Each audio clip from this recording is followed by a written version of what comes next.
রাকিবুল হাসান, কে কোন পথে?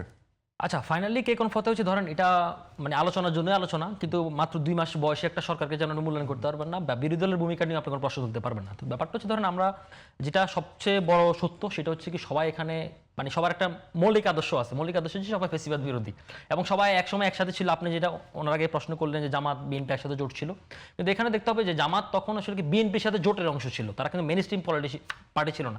এখন তারা মেইন স্ট্রিম পলিটিক্স পার্টি, তো তার রাজনীতির একটা ভাবাদর্শ আছে, বিএনপির একটা ভাবাদর্শ রয়েছে। মোটা সবার রাজনীতি ডিফারেন্ট, এক হলে তো শব্দ এক হয়ে যেত, তাই না? তারপরও কেউ আবার ইকুয়েশন রাজনৈতিক মারপ্যাচের কারণে জোট করতে হবে, বিএনপির সাথে অনেকগুলো দল জোটে রয়েছে।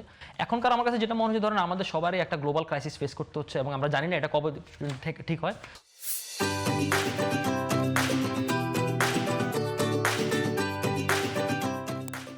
আমরা মনে করি যে সরকার জনগণের স্বার্থে, বৃহত্তর স্বার্থে, মানুষের কল্যাণের স্বার্থে সরকার সঠিকভাবে ডিসিশনগুলো নেবে, রেসপন্স করবে। সরকার যেখানে ভুল করবে সেখানে বিরোধী দল আছে, অন্যান্য স্টেক হোল্ডার রয়েছে, সিভিল সোসাইটি রয়েছে।